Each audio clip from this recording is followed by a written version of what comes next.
Hello, and thank you for joining us on the financial impact of COVID-19. My name is Harvey Cassidy, and I'm a member of our post-production support team at Collaborative Solutions. Along with others who I will introduce in a minute, we're excited to showcase configuration in Workday and drive value from it towards telling a story for your organization. From an agenda perspective, we have introductions to perform. Afterwards, we're going to leave PowerPoint and dive directly into the functionality. We'll cover time codes and setup within time tracking.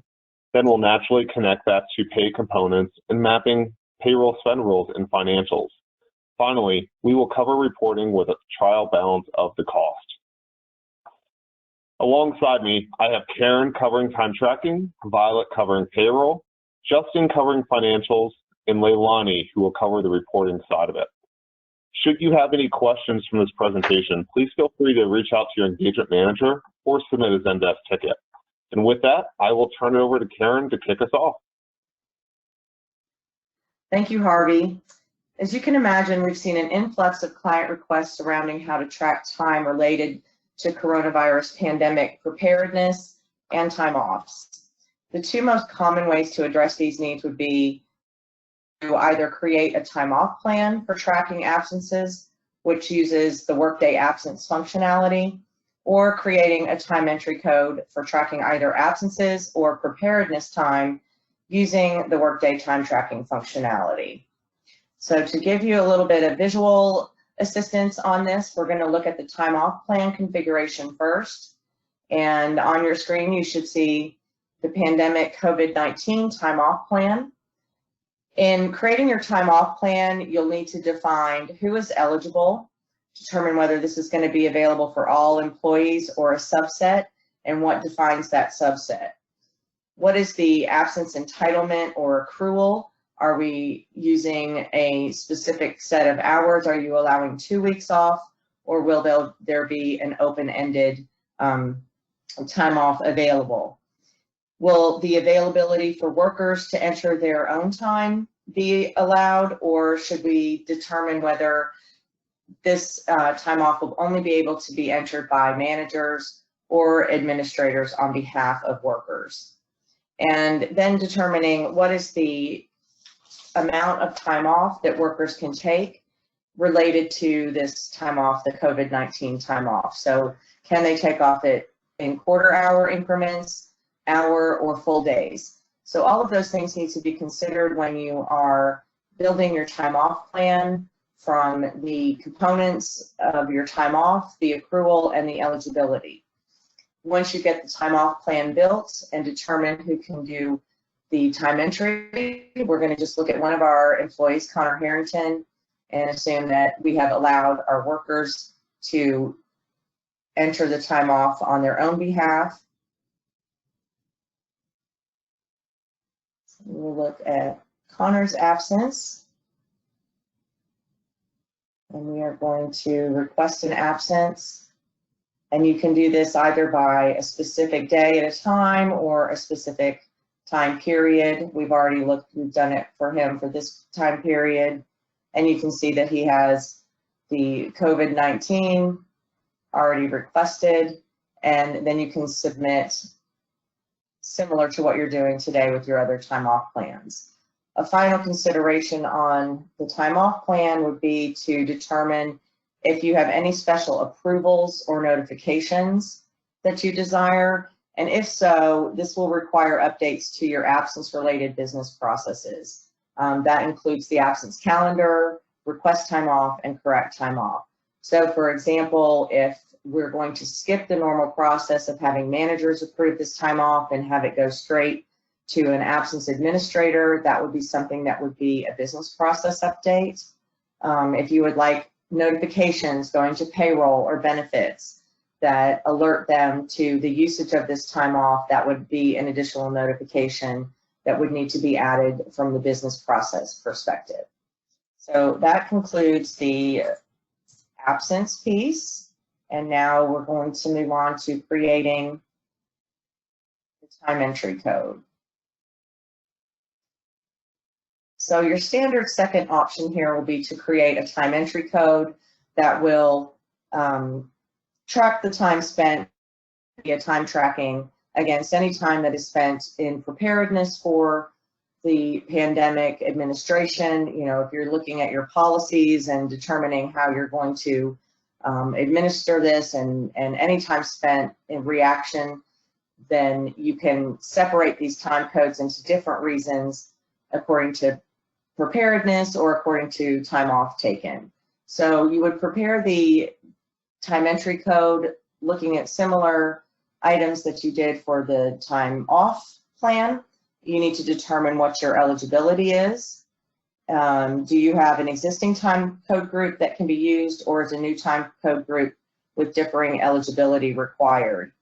Will you be using hours only, which is I'm going in and I'm going to record my time and I'm going to say I'm away for 8 hours a day? Or do you want employees to be checking in and out if that is your current process?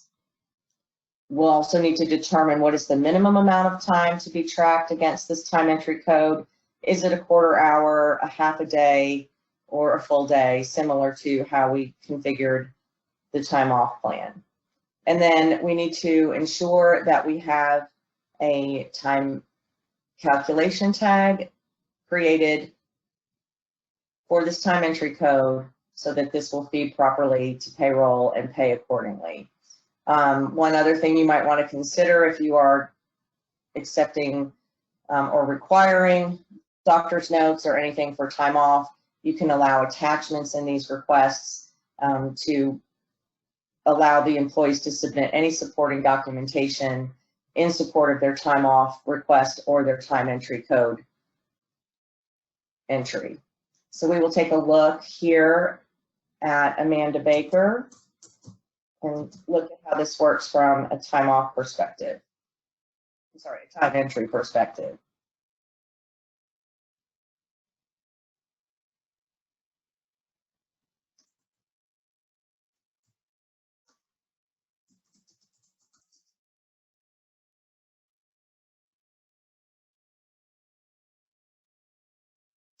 Okay, so we'll go into Amanda's time worklet. We will select our week. I'm going to go back to team for this.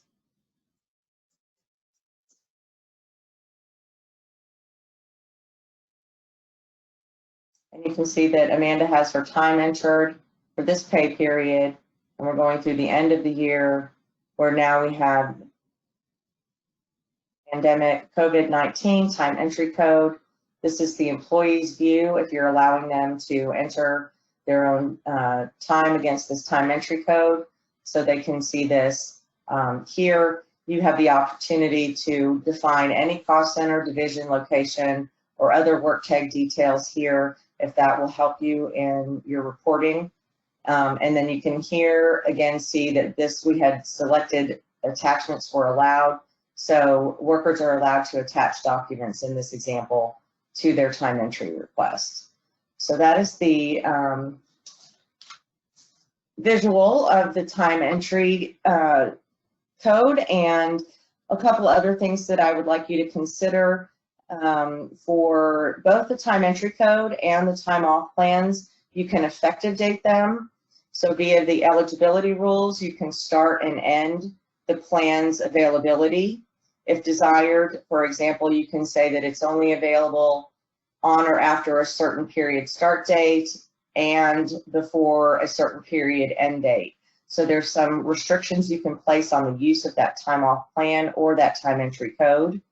If you have any reporting needs you need to consider, creating new reports for pandemic related time off, or updating existing reports to include those time offs in your absence liability reporting are other considerations that you should take in mind. A third option for this is creating a leave of absence type. And this is an option that can be used to also create the continuous and intermittent time away. So if you have any concerns about whether the time off is going to affect benefits or service dates or bonuses, for example, then the leave of absence creation might be the way to go. And once again, if you have any additional questions or concerns, please feel free to reach out to us at any time. And with that, I will pass the baton to Violet to talk through the payroll configuration. Thank you, Karen. In payroll, depending on your organization's need, you can create earnings to retrieve hours either from time tracking or from workday absence. Today, I'm going to demo both. So this is the first earnings code, COVID-19 sick pay. It will get hours from workday time tracking. So we have the basic eligibility for run category and pay groups. Under worker eligibility, the first eligibility is a workday delivered calculation called timesheet approved hours for earning not equal to 0. This will evaluate if there are hours entered in time tracking. We also have the second eligibility here, payroll input for pay component to allow any additional manual override. The calculation is hours times rate with the override frequency of hourly. And on the related calculation, the override for hours is timesheet approved hour for earning for subperiod, which is, again is a workday delivered calculation, and the rate is compensation element value using PC frequency override. Here, we're going to allow input for hours and also check the box for aggregate. This functionality is relatively new. It summarizes hours and creates one entry on the payroll result. I'm going to display current for both hours and rate. And if your company utilizes hours for reporting, be sure to check the box for result and result lines. For the compensation element, we have base pay, and you will use whatever comp element you have for your hourly and salaried employee. On the non-effective data tab, please attach all the applicable pay component groups. Again, earlier we entered 24 hours for this worker, Amanda Baker. And after calculation, we see that this pay component resolved on the result with the source from time entry. Now let's move on to the second earning code. This is COVID-19 time off pay, which will get hours from absence time off plan. This pay component is very similar to the first earning we created, so I'm just going to point out a few things that is different. On the worker eligibility, I created this value comparison calculation. COVID-19 time off pay not equal to 0. The first operand here utilized the absence plan PCRC. The second difference is under the override calculation for hours. We're also going to use the absence PCRC here. And because we are not using time calculation tags here, there's no need to attach any time calculation tag. And if your organization have salaried employee enter time off in Workday, you will also need to adjust the salary-based pay reduction amount as well. So on the salary-based pay, there should be a related calculation called reduction amount, and the override calculation have an earning called hours not worked. So we just need to edit this hours not worked calculation and add the absence PCRC to it.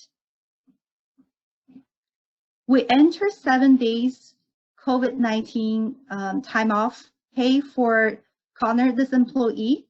And if we look at his pay result, COVID-19 time off pay resolved on the check with 56 hours. And this worker's total salary compensation is $4,026.83. And if you add up the COVID-19 time off pay, holiday pay, and the salary base pay, that should equal to this amount. And this reduction amount should equal to the total of the holiday pay and the time off pay here. Now I'm going to pass it to Justin for the accounting. Via project, utilizing a custom organization such as a program.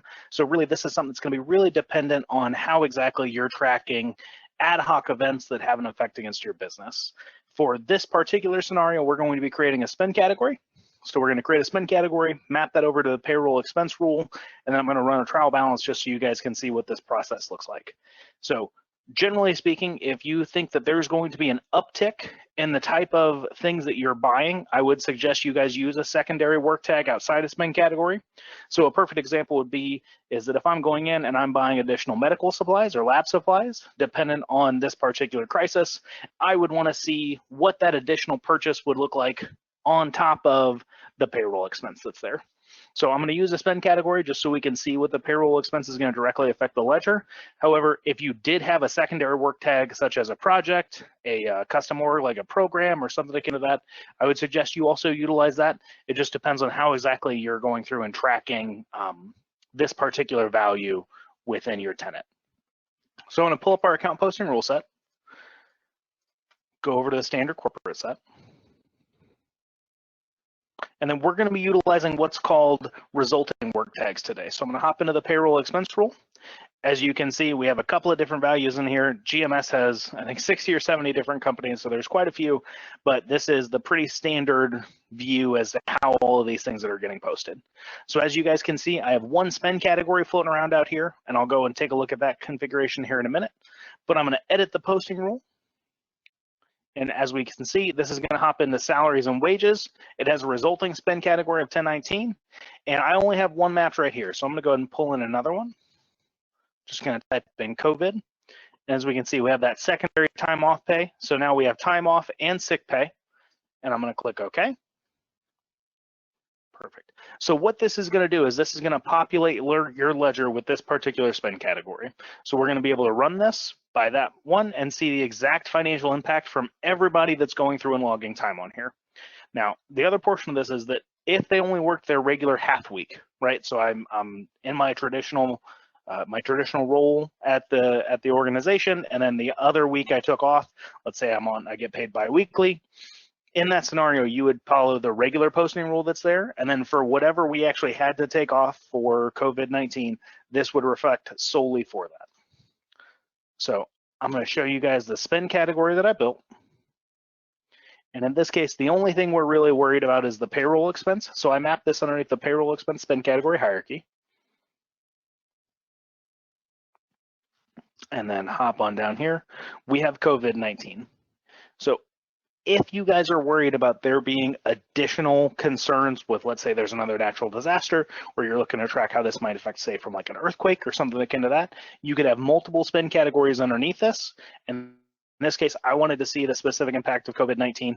We don't have to worry about any usage that's on here. So in this case, it's coming in from payroll. None of these are valid, so we're absolutely okay. And none of these other values are required. So now I'm just going to run a trial balance so you guys can see what it looks like.